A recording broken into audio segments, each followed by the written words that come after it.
Hi. Hey, everyone out there watching the live stream or the playback of the live stream. Thank you for being here. It's great to see so many familiar faces in the live chat already. So that's pretty awesome. Let's go ahead and kick this off. Hello and welcome to Python Bytes, where we deliver Python news and headlines directly to your earbuds. This is episode 270, recorded February 9th, 2022. I'm Michael Kennedy. And I'm Brian Ocken. And I'm Dean Langsom. Dean, so great to have you on the show. So Thank often you. you help me with that start in the live chat, and I know you're Yeah. a big participant in the show. So we pulled you in, and now here you are. Welcome. Thank you. I've been a fan actually since episode 1. I've been hearing this weekly. And That goes back years, like 5 years or something. Yeah, it's about 5 years. I remember I moved apartments back then, and I listened to Python. I didn't know Python as well back then, and I actually grow with the show. So that's very nice. Fantastic. That's incredible. We've heard that from other people, and that's just like mind blowing to me. But yeah, cool. It totally is. I was taking like intro to data science classes in Coursera while listening to the show, and now other people call me a senior Python. So that was very nice. That's fantastic, and it does go fast. So yeah, awesome. Thank you so much for joining us on the show. It's awesome. Before we get into it, I also want to say this episode is brought to you by Datadog. Check out their awesome stuff at pythonbytes.fm/Datadog. I'll tell you more about that later. Right now, Python, I want to hear about a better Pygame loop. Brian, tell us about it. Yeah, so this is a article from Glyph, and this is Pygame is a package that's used for game programming a lot, and it's a lot. And programming games is definitely, I think, it's one of the things I tried to do early on when I was a developer, and I think it's something that I encourage a lot of new developers to try out things like simple games, because it's fun to learn coding that way. And it's anyway, it's a big part of learning programming and the programming space. And with Python, it's pretty easy with Pygame. And there's a lot of tutorials out there, but one of the things that Glyph points out is a lot of the tutorials have this sort of simple while one loop, where you the main loop of a game, where you just spin and wait for events and then handle the event or draw things or whatever, and then go back this and draw, keep going. And this just happens forever. Well, while one loop in programming is a busy loop, and it's generally something that kind of has some issues. So Glyph is pointing out that some of the issues with this are that they that it wastes power. For one, your CPU is just spinning all the time when you're really not going to get events that fast. And then also there's a thing that I didn't know about called screen tearing, which is when you're drawing the screen at the same time you're writing to the screen buffer. Right, you're not waiting for the VSync 60, 100 frames a second, whatever it is, right? Yeah. So and that can cause glitches in the game, and it doesn't look as good.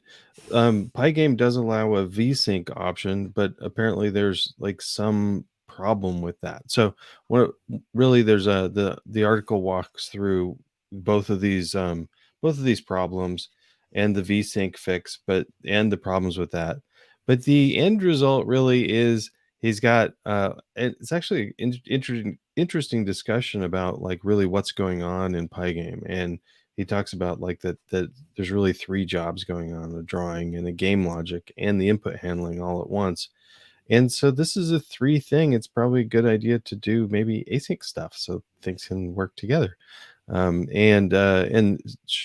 the solution he came up with is still, it's definitely a larger loop, but it's not that big of a loop. More complicated, and it's an async version to have some sleeps in there with some delays, possibly, but a better loop for gaming. And it's not that complicated. And actually, if you're learning gaming while programming, hearing about these sorts of issues and learning how to solve it is probably just going to make you a better developer faster. So I think it's a good thing to look at this. Yeah, this looks really interesting. This game loop stuff, it's so often very much the same, and there's like these core elements like process input, if the keys down or if there's a joystick attached, draw the scene, do the hit detection and AI or game logic. And it's almost always the same. Like this looks great as a way to tell me what I should be doing. And maybe the next step would be create a class that I just override, do the AI logic, draw the screen, and just let that like not even be something I ever see. So this is ripe for a little bit of hiding away even this cool stuff. That's true. Maybe Pygame could extend a better built-in loop to hook into or something. But yeah. Interesting. Dean, do you ever I always use this? think about. I'm not actually do a lot of gaming on Python, but I always think about browsers, which are also kind of a loop that runs forever and renders stuff on your screen. And I think, well, the front end guys got it so easy, right? They just write the code and the browser does it for them. And I'm not sure if it works exactly the same, but maybe if someone manages to implement something that's like just write your game and put it in this thing, maybe this could attract more people into writing small games in Python. Yeah, absolutely. And my thought is if you just sort of abstract that away, it's just 2D stuff, right? Which it's pretty easy to get into. I just listened to or watched a Netflix series called High Score, which is the history of video games going like way back to the Atari 2600 and Asteroid and whatnot. And there's this woman in here talks about how she got so inspired about just text-based games. So if you're learning to program, right, I definitely think games are a fun way. And often I think people might perceive that as like, well, I've got to write, Angry Birds or something, which is fine. You can write that and that's super fun, but you can do a lot of stuff with just sort of text-based little fun story adventure type stuff as well. I got to check out that Netflix series. That sounds great. Yeah. I was just helping a friend writing like this small game, and he's written this like with one thread and everything for this school project. And then he told me, well, but how do I show a score that like updates with the game? And then I thought like, no, for that you'll need multiple threads, a Pygame loop maybe, and stuff like that. So if that could have been easier on him while learning Python, this could have been awesome. Yeah, absolutely. There's a lot of nice comments out in the live stream. Anthony says, I teach Pygame in my code club after school class. Smart kids, Pygame is great. So is Arcade, which is an OpenGL based alternative to Pygame. That's very cool. I do think having something visual for people when they're learning, it reinforces things so much, right? Yeah. Like writing that API backend that talks to the database is great when you see the next 3 steps down the line, how it's going to enable something. But when you're getting started, you need quick feedback. Absolutely. All right. Well, let's talk about something else that's awesome here. I want to talk about sqlalchemy. sqlalchemy has been getting a lot of attention lately, and that's super cool. Mike Bayer released sqlalchemy 2, which was the first async API version. So now you can use async and await with sqlalchemy, which opens up lots of possibilities. Sebastian Ramirez released SQL Model, which is like a marriage of Pydantic and sqlalchemy, which is also super neat. But there are many other things that you can do with sqlalchemy that are really handy. So as all the awesome lists go, here's one for a curated list of sqlalchemy. Now, first, just a word of warning. From what I can tell, including the PR that I added yesterday, all the way back to the one in June 2020, it doesn't seem to be getting a whole lot of love, which is unfortunate. So it seems like it might be sort of stalled out. But that said, it's still a really good list of things. So I'll pull out a couple that I think are nice here. Which ones did I want to highlight? The first one is called Continuum. sqlalchemy Continuum. And this is versioning. So imagine you would like to have a history or a record of changes to your database. Like maybe this is some sort of financial thing. And if you see changes, you want to be able to say, this person made this change on this date when they said, update, get the record, make a change, and call commit on the sqlalchemy session. So what this does is it will create versions of inserts, updates, and deletes. It won't store those if there's not actually a change. It supports Alembic migrations. You can revert data objects and so on. So if you want that, sqlalchemy Continuum. It's just like one of the many, many, many things in here, which is pretty awesome. Another one I wanted to highlight is UTC. So one of the challenges that people often run into is when you're storing stuff in the database, well, dates in particular, what time is that? Is that the time of the user who might be in a different time zone than the API endpoint that it was running at, right? So it might be nice to be able to store zone, like time zone aware things, and store them as UTC values, so they're always the same, and then you can convert them back to like the time zone, which is pretty cool. Another one is the sqlalchemy utils is pretty cool. So it's got things like choice type, which I'm guessing is basically enum, but country, JSON, URL, UUID, all of these different data types, data ranges, all kinds of stuff. Your RM helpers, utility classes, and different things like that. So that's kind of a grab bag of them. Let's see. One also is called File Depot. There's cool stuff for processing images. You've got File Depot, which is a framework for easily storing and serving files out of your database on the web, as well as sqlalchemy Image Attach, which is specifically about storing images in your database, which, by the way, we do Brian on Python Bytes. Cool. You know, if you go to any page, any episode page, and you see like that watch it on YouTube, that little thumbnail, we go get that dynamically from YouTube and then serve it up, so we don't have to depend on YouTube. So anyway, that's pretty cool. Let's see, maybe two more. There's searchable. So if you want to add full text search to your model, you can add use this, and then only supports Postgres because I'm sure it depends upon some core element there.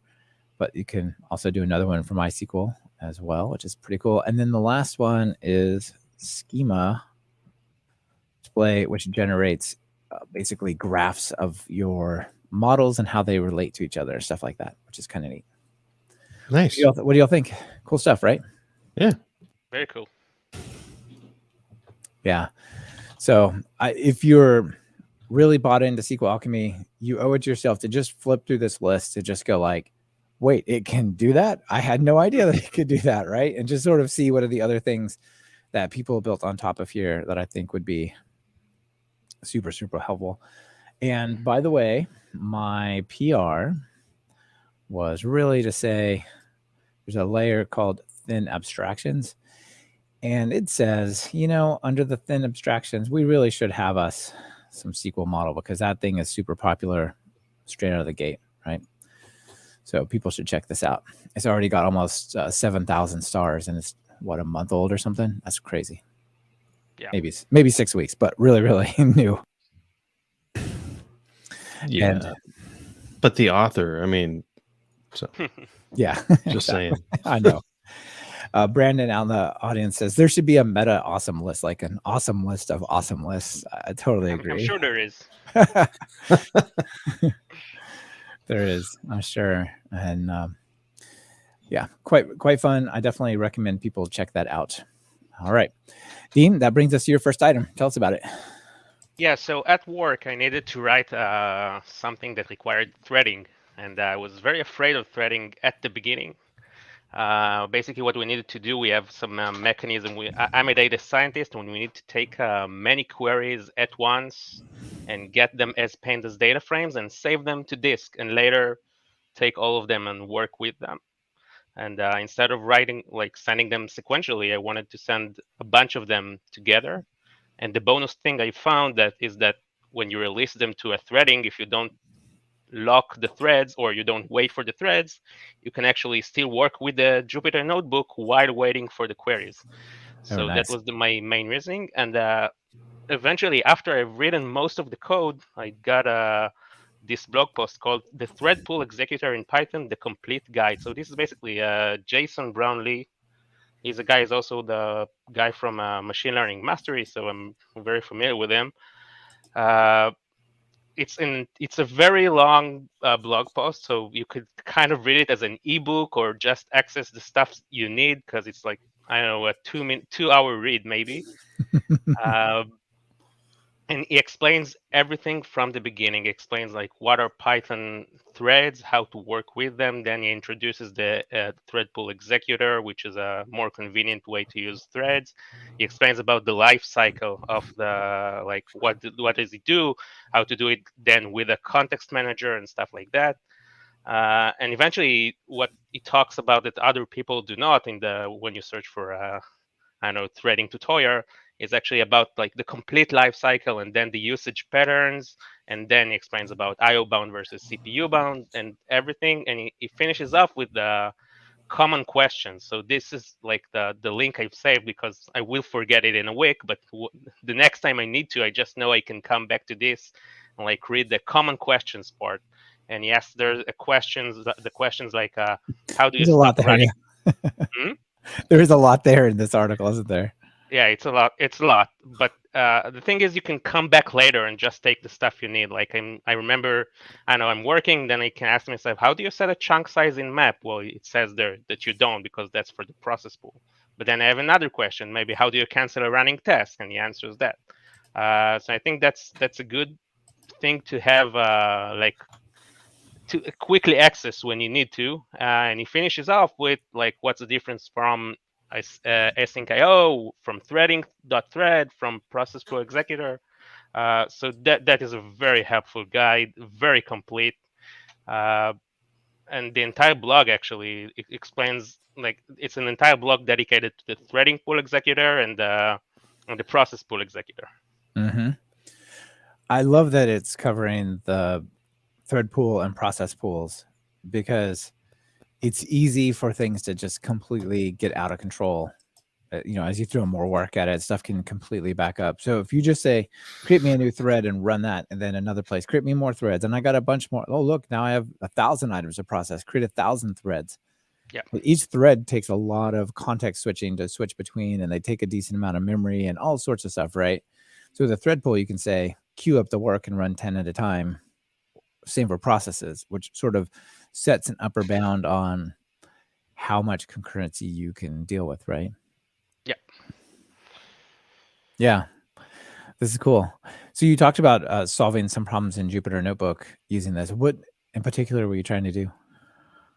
So basically, I can send, I know, 1,000 queries, and once I get, like, we have big data, and then I have a query that takes a part of it, like after maybe some group bys and limitations and stuff like that, and I want to take the data frame and save it.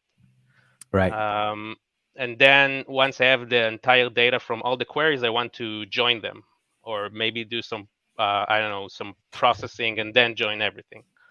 The thing is, after like 10 of those came back, I have a sample of my data that I can work with and try to manage, and then have a code written. And while the other stuff are still written, I want to have that, like, I can play with it.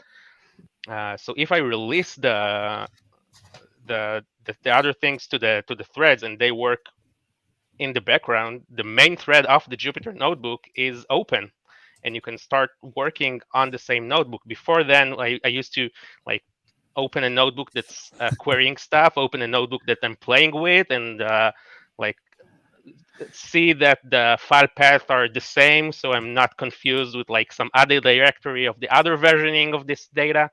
And now it just works. Oh, that's really cool.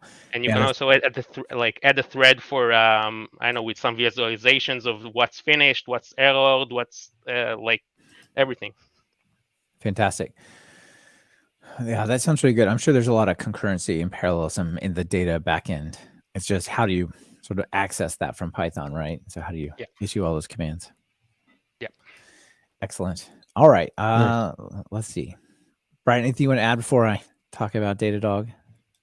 No, just some comments, like Sam Morley, concurrent futures is a much less painful way to work with them at a higher level. So maybe we could get some an article on concurrent futures on the episode sometime. Yeah, for sure. And so the thread pool executor gets you back futures. And then part of what's explained in the blog post is how to work with futures, like as completed or sequentially, or like you decide your Okay. strategy, but you work with the futures. Nice. Okay, cool. Nice. And of course, requisite shout out to Unsync, which is all sorts of awesome for this stuff.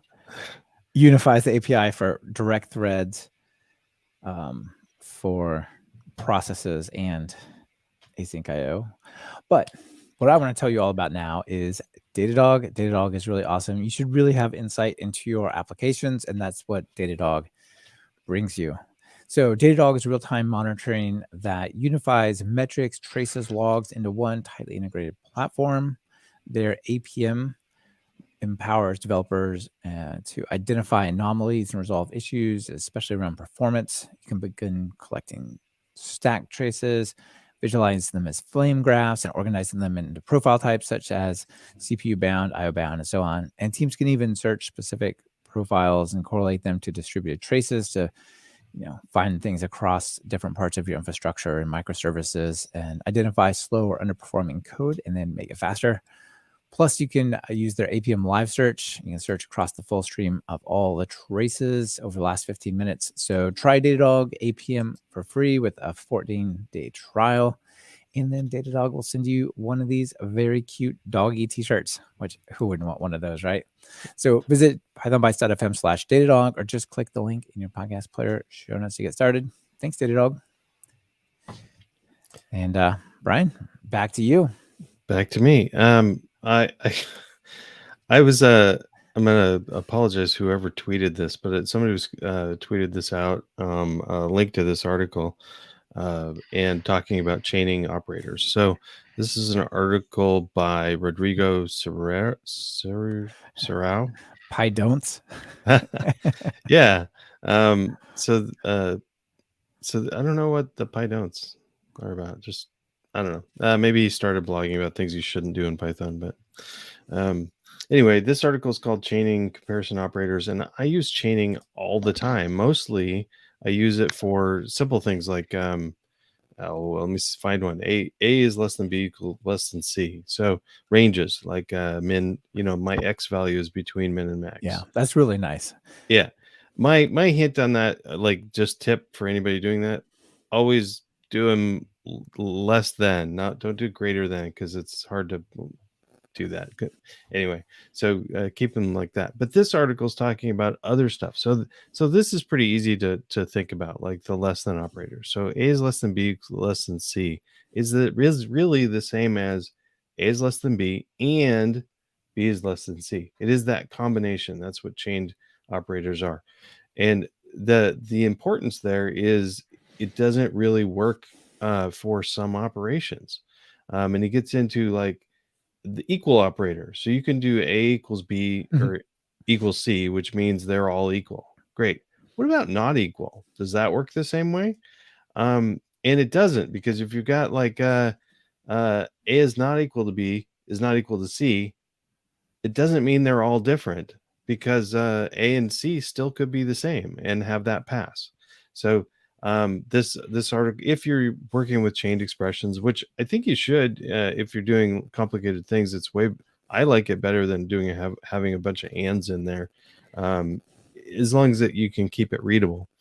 But this article talks through some of the gotchas and things to watch out for, like side effects and non-constants and things like that. So great discussion of chained operators. I hadn't even thought of doing this not equal to. This seems wrong. It just looks wrong. Yeah, but don't do chained not equal. That's just and even if that's what you meant, that like A is not equal to B and B is not equal to C, but it's okay for A and C to be equal. That would be a terrible expression because it's confusing. So don't do it. That. It is. Yeah. My favorite one of these chainings, like X, 7 less than X less than 10, something like that. That's nice. My favorite is converting X, if X is not none, else Y, to just X or Y. Yep. So that's so clean and so nice. And I never, coming from a C++ background and C#, I never thought that was possible. And that's great. Yeah. Dean, what do you think about this? I love it. I use it a lot. It didn't always work. I think it's still not working with pandas data frames or pandas series and arrays. And I do wait for this to finally work. Arrays, when you do an array, like in NumPy or pandas, when you do an array is less than some number, it returns a new array with true, like a Boolean array with true and false. And last time I checked was a few months ago, but the last time I checked, it didn't work. I couldn't do 1 is less than the series is less than 2 and get a Boolean array. So I'm waiting for this, but I love the concept a lot. Okay. Oh, yeah, I hadn't really considered the integration into pandas. Yeah, but of course, it makes sense. Like, I'm not sure how would you implement that with the regular data model of like dunder EQ, Right. or is Yeah, this something the else? LTE, yeah, possibly. I'm not sure either. Huh. Yeah, there's probably some magic method, and it might just expand out to less than and then and, like the two tests basically. Probably does. Cool. All right. We could ask. We should ask Brett Cannon to do a deep dive into what we chain should. operators. He's pulling apart all the different parts of Python syntax, right? Yeah. All right. I want to give a quick shout out to Rich because it's one of our episodes. So we talk about Rich. I was going to talk about Anthony Shaw, but I didn't have enough information. So, I mean, he's the other person who needs a shout out in every show. So I want to talk about this article highlighting some tools by Martin Hines. Yeah, Martin Hines, called Creating Beautiful Tracebacks with Python's exception hooks. So 2 things that I want to point out here. One, Python has an exception hook mechanism, which is pretty cool. So what you can do is you can create a function that has this signature of exception type, the actual exception, and the traceback. So 3 arguments. And if you have a function like that, you can just go to the sys and say sys.accept hook equals that function, not calling it, of course, just passing the function as the value. And then whenever there's an exception, this will be called by Python. That's pretty cool, right? Yeah. Yep. So depending on what you want to do, like you could say, well, we're going to store all the errors. Like, let's imagine, here's a scenario where you might make use of this. I'm going to create an app and I'm going to send it out. I'm going to use Py2app or Py2xe or just, let people install it somehow. And then when it runs, it's going to run on their computers, but I want to gather up all the exceptions of all the users across the company or the research team or whatever. You could have this submit this error along with other details right back to a database over an API, right? And then you could do like analytics, like, well, here's the most common error and so on. Of course, you could use Sentry or something like that, but maybe you're trying to gather some specific information that's different, right? So that's one of the types of things you could do with this. So I got a question before I go on. Yeah. So this doesn't catch the exception. It just it doesn't interrupt the flow. It just that's gets right. called when it happens. It doesn't catch the exception. It lets you basically change what kind of output comes from Python. So if you just wanted to print out like, here's the file where there was an error and here's the error message. Okay. Like you could do that, right? Or the type and then the message. So I'm just noticing the example doesn't rethrow it. So you don't have to do that. Then. No, I don't believe so. And I'm not 100% sure. I think the process still ends if it's just a regular running script rather than a web app. I think it still ends, but you get a different kind of output. Yeah. No, you just don't get the standard print output that Python gives you, right? So you could say avoid printing the traceback if you wanted. You could just say this file on this line had this error. We exit. Oh, yeah. Okay. Right. Nice. Okay. So it's easy enough to do. Like, for example, they have this function that causes an error. And all you see when this crashes is there's a traceback. This file, this line, and this module, here's the error message, right? Instead of the huge stack trace that might scare people. Okay, so I mean, obviously you can use try and accept, but this is global, right? So even if some library is calling something and you're not catching it, and right, it's catching it everywhere. Okay, so then you could do more work about breaking that apart, and they talk about doing that. But the real interesting part is if you go and look at some options. So there are 5 libraries mentioned in here that do really cool stuff. for solving this. The first one is by Will McGugan's Rich library. So you can just go from rich.traceback, import install, and then say install show locals is true. And then this also basically installs one of those global exception hooks. But with the benefit being, when you get the errors, what you get is a nice rich output. It's super pretty. It's pretty and it's useful. I mean, it's color highlighted so you can see where the error happened, but it also will print out in a really nice way with formatting and highlighting the locals, right? So, well, what values were passed to that function when it's crashed? Well, here's a little table of those and so on. So this is really easy to identify. And at the very bottom, like a nice clear way to like, okay, what happened? So you can do this super simple version here. And there's also some manual ways to make rich print this type of stuff. Number 2 is better exceptions, which does similar stuff. You can see that it doesn't quite take over how the look and feel is so much, but it basically colorizes the standard look and feel of errors. So you can see, which function, which error, and so on. So that's pretty good. Then there's pretty errors. Check out pretty errors. This looks pretty good, right? It's got a lot of like bold and highlights. You can really call out the error messages and the functions involved and the modules involved. Here's one for you, Dean. The built-in one to IPython. It has Ultra TB for Ultra Traceback. And this is pretty nice, right? Actually, the IPython one's pretty good. Yeah, the Python one is really nice. And also I was planning to talk about it in the extras, but on IPython 8, which is pretty new, they even have this improved with some coloring of exactly where the error happened. I think this uses the 310 part or something like that. Oh, awesome. Yeah, that's cool. We'll hear more about it when you talk about IPython 8 as well. Yeah. Cool. Yeah, so that's built in, kind of if you're already on the data science stack.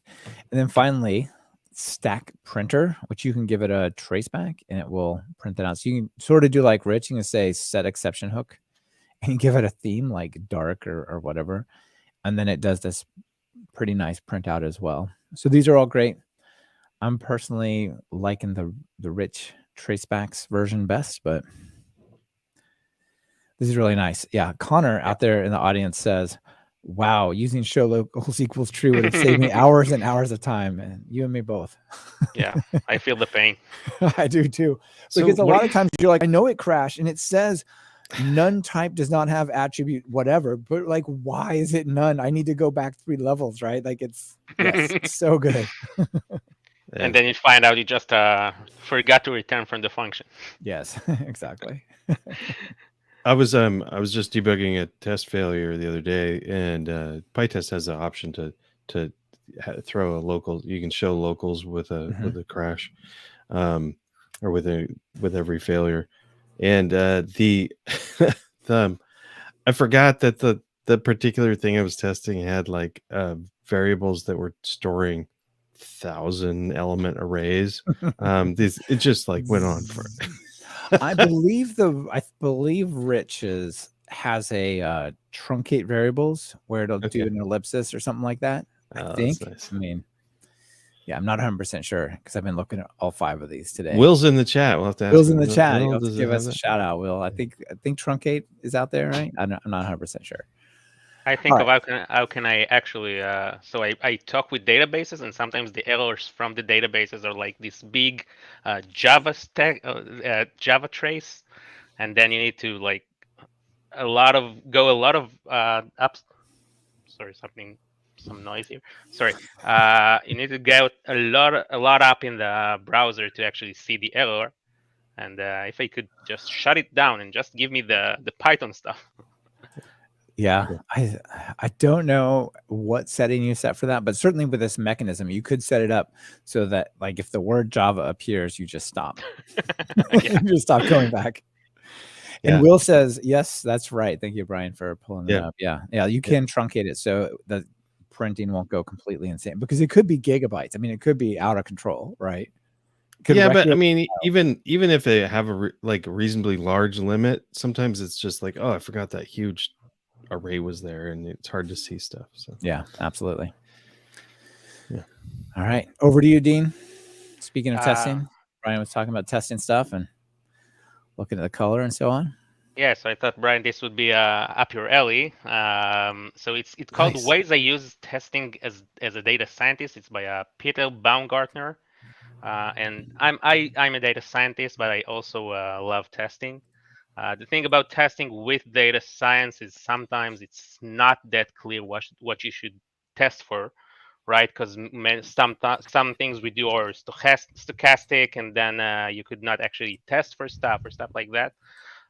So this blog talks about like the art of testing, because sometimes like it's not clear what you should test, and the more experience you get, you can actually see what's coming your way.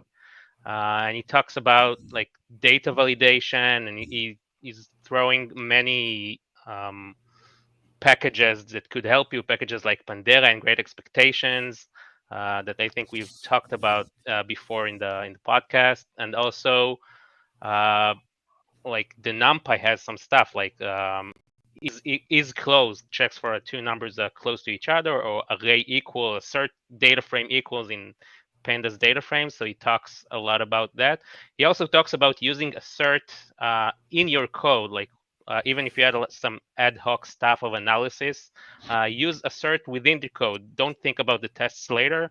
Just think like where does this thing could hurt me. He gives an example. Maybe if I'm trying to join two data frames and they think they have the same shape, I want to check if they have the same IDs.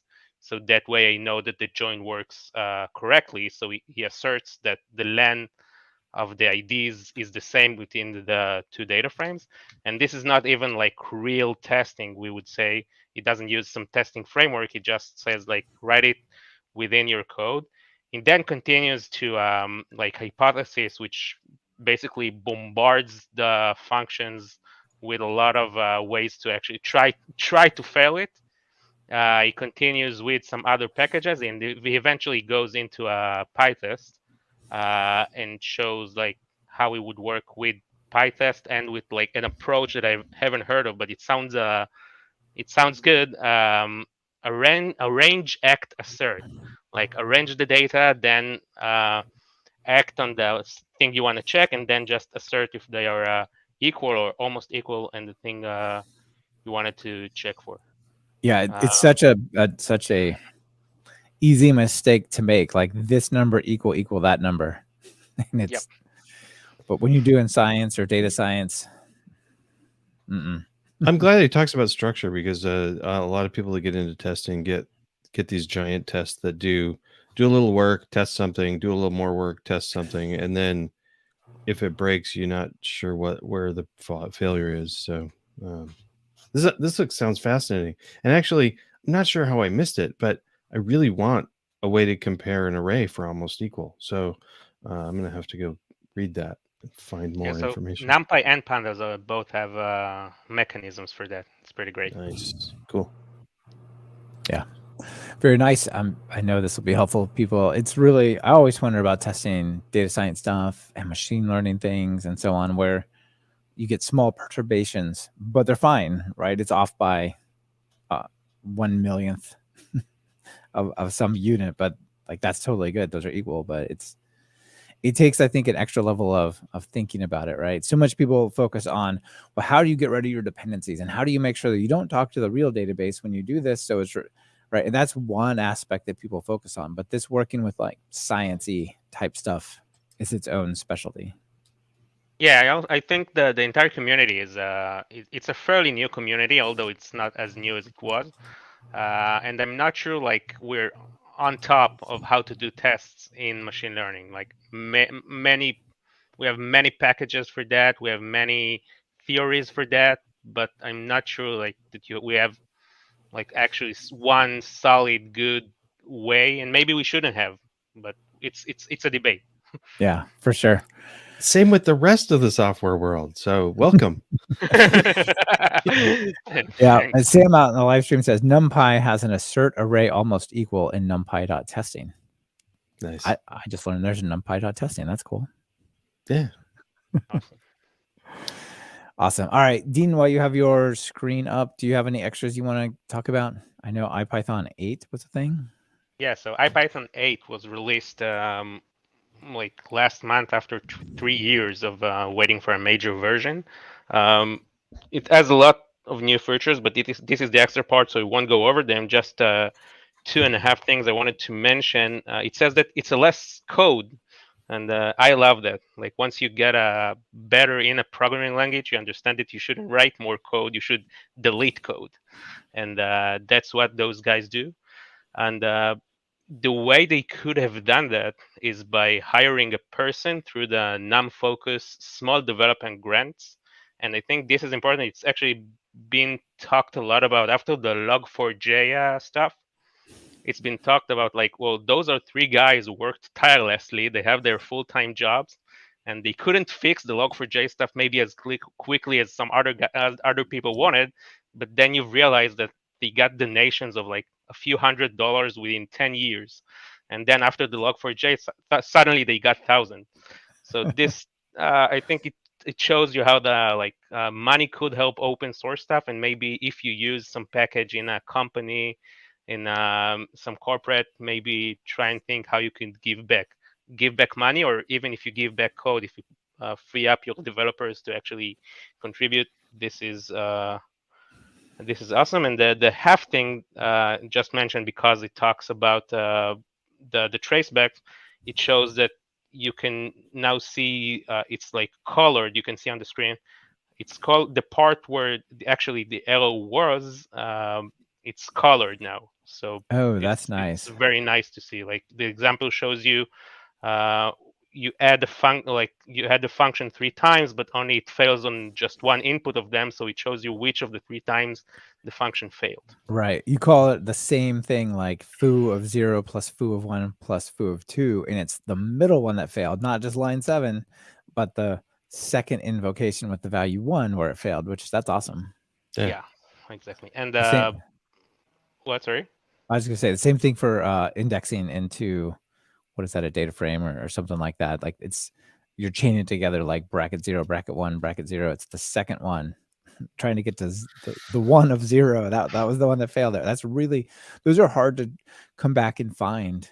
Yeah. If you're not in a debugger, like, well, which one of these failed? Like, great, array index out of bounds on line 3. Well, there's 3 of those happening. Which one? Yeah, that's cool. I love it. And another thing is a tweet by Victor Steiner, is a core dev, and he says maybe it's now time to deprecate the standard lib URL lib module. And this is brought a lot of haters and fans. And I'm not sure what's my opinion yet. I'm not a heavy user of URL lib, but it opened up a debate, like we know how to do. Yeah, that's really interesting. There are certain things in the standard library you're like, yeah, I know that's there and you could use it, but you probably shouldn't use it. There's like so many better external choices that are so good that it would be kind of silly to fight them, right? That's sort of the recommendation here. Yeah, but also some people don't like it. They have people there that say like they hate dependencies, and sometimes you can do most of the work with the standard lib. And some of the tweets said like maybe deprecate the major parts that requests can do, but there are some other parts that are actually really needed. So maybe deprecate half of it. Yeah, I'm not sure if I'm about deprecating it, but it's one thing to say there are better choices, and we as a community recommend you probably just don't use this. But to deprecate it means some people who would rather go with a lower level of dependencies, like you're giving them warnings that they shouldn't be doing this, when maybe it's unlikely it's going to actually vanish, right? Yeah. There's a fallacy though that I think some people have, that if it's in this, if they don't have dependency and it's in the standard, they're using something in the standard library, it's more solid. But I don't know if there's that many people working on URL lib right now, and right. Some of the other parts that that maybe people want to stop supporting. That's something very valid. Python still is an open source project, and we can make those decisions. Yeah, Victor actually says there are 4-year-old security issues in URL lib. So Yeah. maybe it's better to use something outside of it. Yeah. Yeah. People want it to stay, but there's these issues.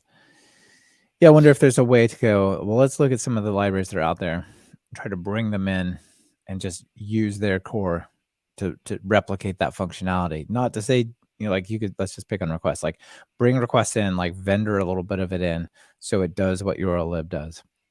And just go look, okay, this is the latest, greatest that we got. And everyone's been looking at requests already. I don't know. Could be interesting. Yeah. And then Brandon out in the audience points out there are also maybe environments where you can't install dependencies for security reasons. And so having things like URL lib allows you to do more with Python in those situations. But if there's security problems with URL lib, anyway. Just in some of the functions, you don't call those. No, I'm just kidding. All right, Brian, how about you? Extras? Just one extra. I brought this up last week. I'm currently not writing a book. Yay. So I want to write more blog posts. So one of the things I wanted to make sure that my blog, I'm migrated to pythontest.com, and now it has a blog setting. And I like it. It's pretty too. Instead of just pulling everything over from my old WordPress blog, I'm trying to edit it. So I'm up through 2012. I'm gonna go oldest to newest, and gradually bring things in. So that's one of my side projects. Yeah, it's a great side project. Awesome. Nice. What's that running on? Is that like some static site generator or other hosted thing, or? It's Hugo, hosted by a free Netlify account. So. Yeah, Netlify is pretty awesome. All right, I got a couple things I want to give a quick shout out to. Yeah, Brandon had the same question, but we got it. All right, first of all, I have two new Python shorts, two videos from there. I got beyond the list comprehension, so basically set and dictionary comprehensions, fun stuff. Nice picture. Thank you. It's a little, and it's like just a screenshot out of an animation. And then combining dictionaries. The Python 3.10 way is the title of the article. It really should be 3.9, but I kind of want to communicate, like, if you're on the latest Python, how should you be doing it? It came out in 3.9, the features that are actually in there. Anyway, the pipe stuff. Dictionary 1, pipe, dictionary 2, pipe, dictionary 3, which is all fun. And then I wanted to talk about a feature over on pypi.org. I don't even know how I found this. Probably just like an accident, like bumped the keyboard or something. But if I'm over here and you just want to search for something, / now you can search. What? So they now have Vim in the browser. Exactly. So if you're on pypi.org and you want to search / yes. So that's pretty cool. Yep. All right. That's it for the extras. Nice. I don't even remember what my joke is, so that's good. It'll be fine. It'll be new to us all. You all ready? Yeah. All right. Yeah, here we go. Oh, yeah, this is another one of these sort of like frustration type of things. That's great.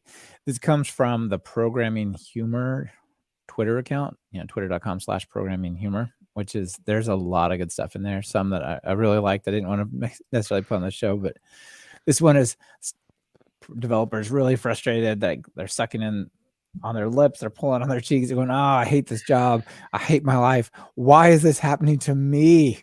Never mind, I misspelled a variable. Good to go. Yeah. Linting is good. Indeed. If you just flip through the programming humor one, it's pretty good. This 8-year-old is learning Python after dealing with the syntax bug. She asked, if the computer knows it's missing a semicolon here, why won't it add it itself? I don't know. I really don't know. Yeah. Yeah. And so he follows up and says what he meant colon, not semicolon, but so many people are like, semicolon, what are you using a semicolon for in Python? Yeah. Exactly. There are uses. They're rare though. All right. Well, fantastic. That last one. See? It shall not be spoken, but it's good, right? Yeah. Okay. Yeah. There's a lot of good stuff. I recommend people go flip through that Twitter account. Nice. Brian, thank you. As always, it's good to be back with you. It's good to be back. And Dean, thanks for coming on this side of the presentation and joining us for the show. Yeah. Thanks for having me. Yeah, it's been great to have you always out in the audience and now on the show. So thanks. And yeah, we'll see you next time out in the live stream. All right. All right, Bye, everybody. Bye, everyone. Bye-bye.